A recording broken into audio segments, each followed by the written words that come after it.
Ladies and gentlemen, my name is Dylan Nossman with Calf Kick Sports, and today I'm joined by a very, very special guest, George Starkiller Staines, ahead of his fight with Hafeni Nafuka next Saturday at Octagon 71. First of all, thanks so much for joining me, and how are you feeling a week out from the big fight, man? Thank you for having me on, pal. Yeah, feeling great. Just done like let's say last little bits of camp now. Just did a fight sim today. Obviously it's not. It's more like the exercise we do to simulate what a fight the energy system's using to fight. Did it fine. Wasn't even tired at the end of it. Do you know what I mean? The camp's gone perfect, and yeah, everything's really proper. I feel like I've made some massive improvements in this camp, so feeling excellent. Awesome, wonderful. Well, obviously, I think many fans who've known you for a while have seen kind of a shift in mentality, particularly with this last call out. You got a big matchup coming up with, German up and coming star Hafeni Nafuka, and you were very vocal about this matchup. Talk to me a little bit about that call out and kind of why you seeked this matchup out. So last year, I thought my last fight was in September last year. So it's like a bit of a long running story. So last year, I fought in September, and then I was like, right, I'm not injured. I'm perfectly fine. I didn't gain much weight after the fight. So I was like, right, let's get back out there. December 7th, let's go. I didn't really want to fight too close to Christmas time because I do like to have a bit of time off. Do you know what I mean? Of course. I'm up in Liverpool now. I'm away from my family. I don't get to see them. So, do you know that Christmas time is meant to be with the family. Yeah, so like that. Exactly. That's like my one bit of time to be with them. So I was like, right, I can fight December 7th, perfect. If not, we'll leave it. Look at getting a date in the new year. And then I started looking for the 22nd of February card or the 8th of March card. They were the two cards that I was looking at.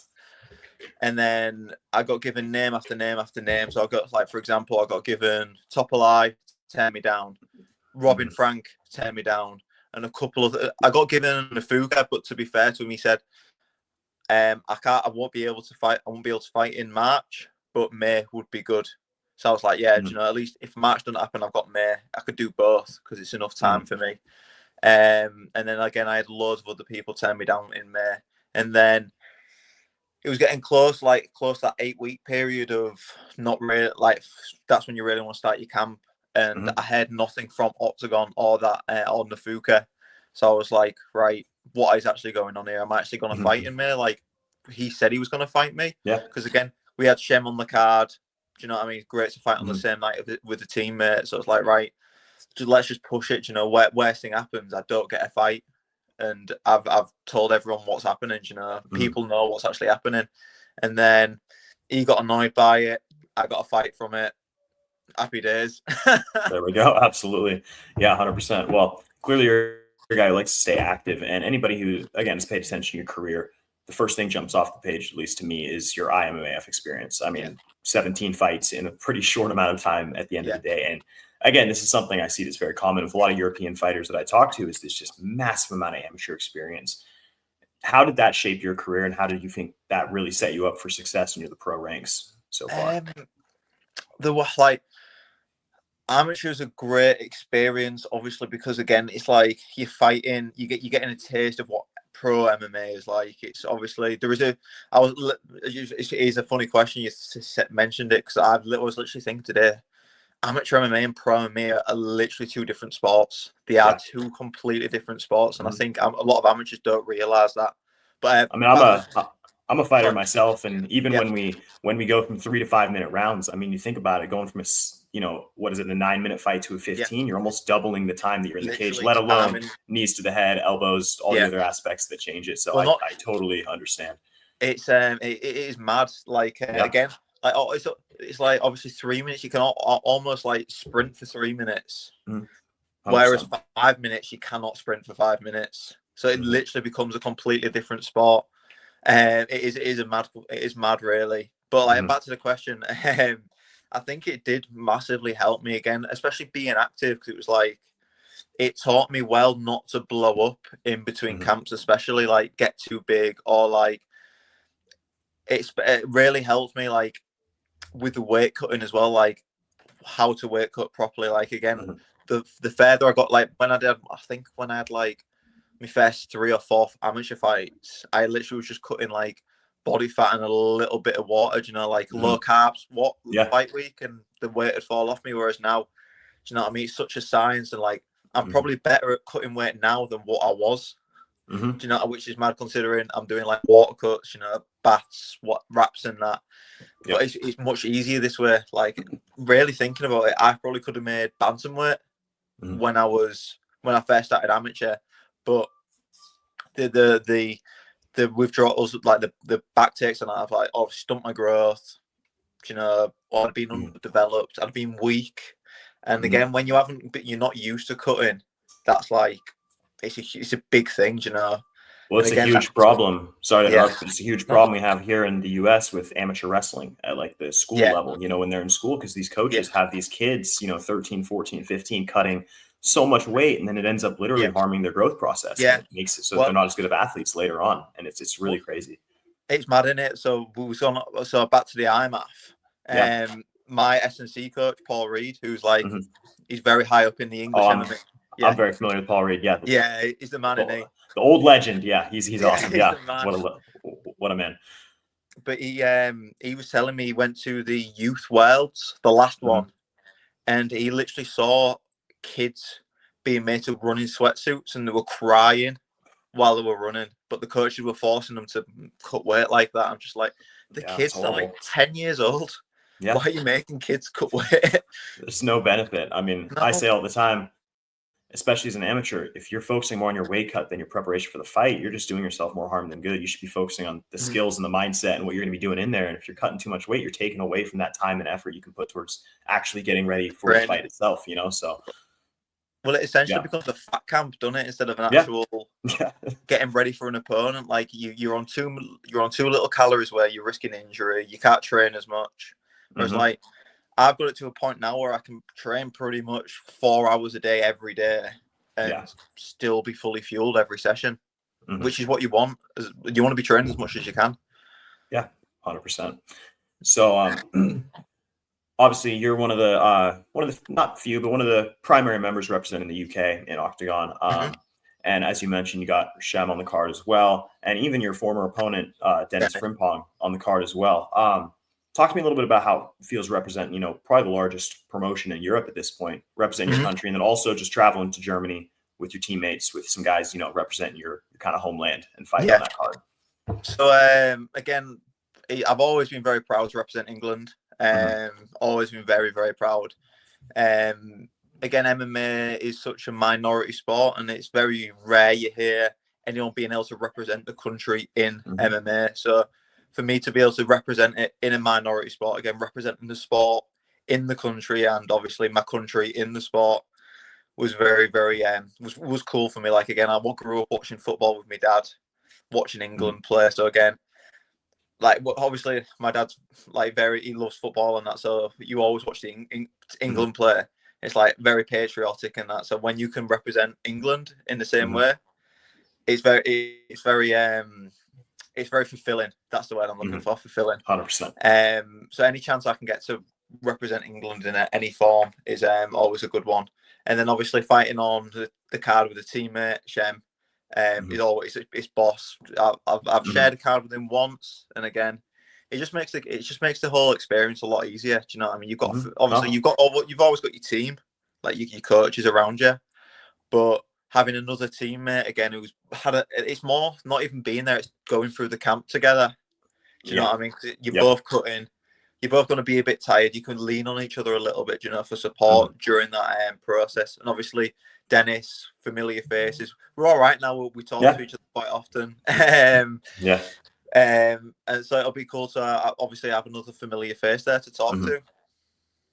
Yeah, absolutely. Well, I'm sure having somebody, you know, around your same weight class too, getting ready for the fight. I just know, again, personally, having somebody your same size, getting those fight camp rounds in together, you know, treating it almost like you're, you know, side by side preparing is such a benefit, you know, for your mindset and just training every day.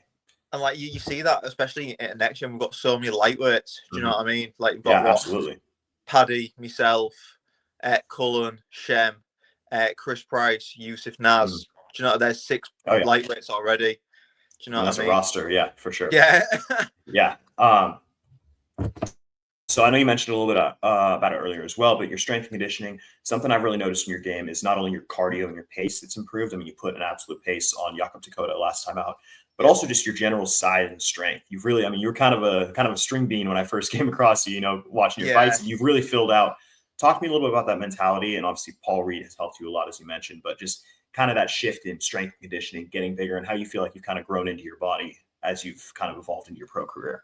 Yeah, again, a lad mentioned this in the gym the other day. He said he fell upon one of my old K1 fights, Yeah. and like I look like a praying mantis. I'm just like all gangly, and I've got a weird body anyway, so Yeah. it really doesn't highlight me good side.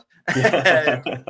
But no, Paul, like you say, I feel like I've grown into my body a lot more, and I think I've still got a lot more room to grow as well, Yeah. like to get bigger and to get stronger. But Paul's been a massive part. Before I was working with Paul, really, I wasn't really doing S&C. I was doing a lot of running, so I've always, so my dad's a runner, so literally Okay. since not being 10 or 12, I've run, do you know? Yeah. And obviously being tall, lanky, it's half my, I am made to run. Yeah. So it's Long strides makes it easy. Yeah. exactly. Yeah. And I'm half a good runner. But so like the cardio has never been the thing, but it's always been maybe the strength and that. But working with Paul has been so beneficial because again, stepping up into that the pro ranks, I found everyone's as skillful, or if not more skillful than me, but also as strong or stronger. Yeah. Whereas like in the amateur, I was like, well, I'm much better than everyone. I've got so much more skill in them. I don't have to be too much stronger than them. Yeah. So like my S&C was being a bit slept on, whereas that step up to pro, especially when I first sparred at Next Gen, and I was like, I think I sparred Cullen, and I was like, he grabbed me. I was just like, oh my god, there's a whole other level, do you know, to this. And then obviously I sparred him, and then Paddy was out at the time, and I sparred Paddy. I'm just like, oh my god, there's another level to this. And absolutely. Obviously, I was working with Paul Reed before I came to Next Gen, part of the Emma squad. But then moving here and working with him twice a week, like checks me form, checks everything, checks my weight. We do like scans to check out, you know, how much we've grown. And you can see your actual progress. You know, like last camp, I've hit PBs this camp. Do you know what I mean? But last camp, I think I hit 3 or 4 PBs week after week after week. Do you know, if that isn't like speaking for what Paul Reed can do, like he's the man. Yeah. Well, again, he's despite starting late in the game, he's obviously been in the game a long time at this point. He really knows what he's doing with a lot of things. So obviously, you've been with Oktagon since the beginning of your professional career. Talk to me a little bit about, obviously, especially recently, they've had massive success. You see guys like Frederick Voskroni gaining 200,000 followers on Instagram in a short period of time, the 1.3 million viewers on RTL Plus. But talk to me a little bit about just how you've seen that growth, for the promotion expand since your time with Oktagon, and just how you feel like it's really affecting the MMA scene in Europe. So, like, when I first got onto Oktagon, I think they had, just like from numbers point of view, you can see the growth anyway. So like I think when I first got onto Oktagon, they had maybe like 500,000, maybe just under followers on Instagram, and then now they've got 3/4 or so again. Yeah, near 800,000. Yeah. So in about a year and a half, they've gained 250,000. Do you know, that's pretty impressive numbers. Yeah. The pointless of, the time, like to gain another 250,000 followers is massive. But again, like obviously I've only ever really seen the UK shows and the UFC. But other than that, I've never really seen anything else out of that. Whereas getting introduced to the Octagon circuit, it's a different atmosphere because like in the UK, when you come to watch a fight, you go to watch your fight, your mate or your teammates, and then a lot of people just see it as a piss up. They get pissed. And then, but in Europe and with the Octagon events, it's like a family. It's like a family event. Like you literally see mum, dad, son, daughter. Do you know what I mean? Like literally 10-year-olds there. It's like a proper like family event, which I think that's what helps them massively in Europe. And again, they can really push that narrative. Like we're a family event. Come bring the family. Again, it's something to look forward to. And I think that's what's really helped them grow. And again, especially they're really pushing into Germany now. When I first knew them, it was like what Czech Republic and Slovakia. They were 2 countries that I really knew they were doing. And like they've pushed into Germany now, and they're absolutely smashing it in Germany. It's insane. Yeah. Yeah. Is this going to be your first time fighting in Germany this next week? Yeah, I've never been to Germany. Ever. Oh wow. Yeah, that's going to be awesome. And I've only had good things about Munich as well, so I'm really looking forward to be there.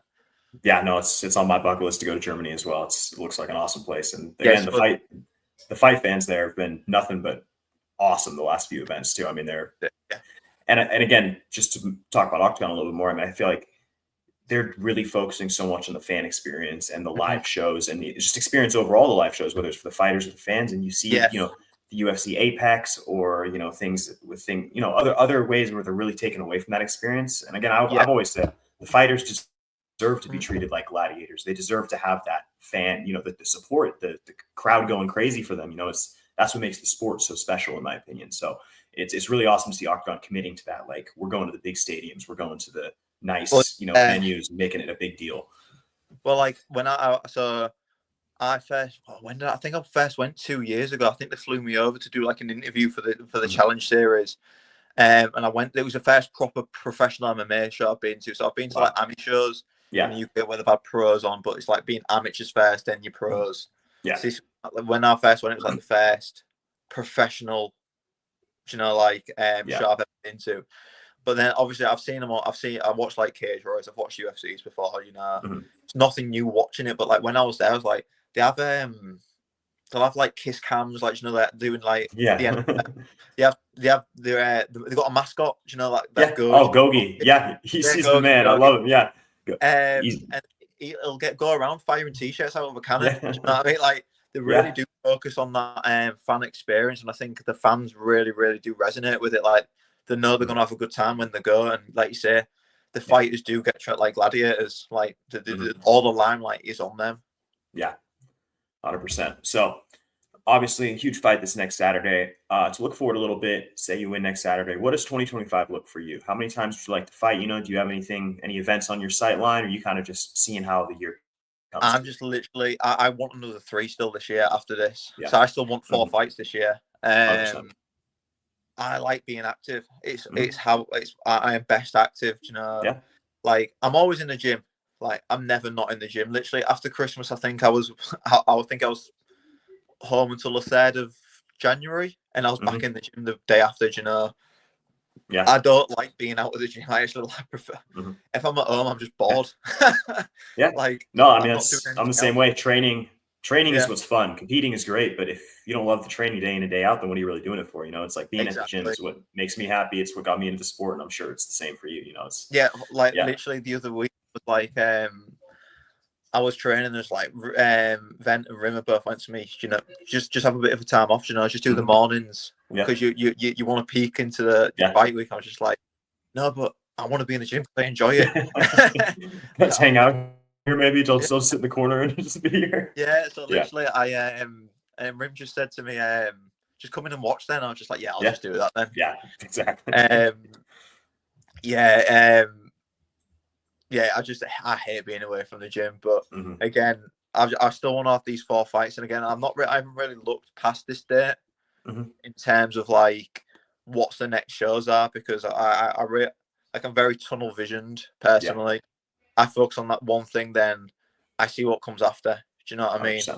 Like look at what happened with Dennis, for example. Very recently, obviously fought Robin Frank. He had a bit of a thing with Topolai afterwards, and it got him a fight. 10 weeks later. That could happen with me. Something might happen. Absolutely. That's the thing. You never know. So like, I don't really like to say I'm definitely going to do this. I'm definitely not going to do that, because opportunities come, and sometimes you can't turn them down. 100%. Absolutely. All right.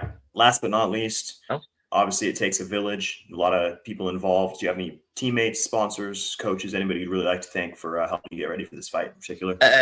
Of course, all my coaches, Paul Rimmer, Ellis Hampson, and Adam Ventry, obviously. they helped me become the fight. Like again, since moving, they've helped me develop so much. And all the team at Next Gen have, literally all the fight team and everyone has. Obviously all my sponsors. I'll try and think of them all.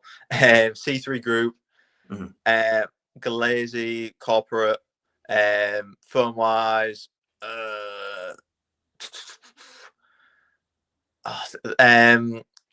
Regal Foods. There's another one. There's a couple more, but again, thank you all. I know it's always tough to think them off the head, especially you got so many. And again, thank you to all my family. They've all supported me, and they've supported me since I've started really fighting. Since I was 16, so almost 10 years now. Wow. Yeah. Awesome. Well, everybody, make sure to tune in next Saturday, May 17th. George Staines versus Hafeni Nafuka. Octagon 71 is going to be a fantastic fight. Once again, thanks so much for joining me, and best of luck next Saturday, man. It's going to be awesome to watch you get that win. Awesome.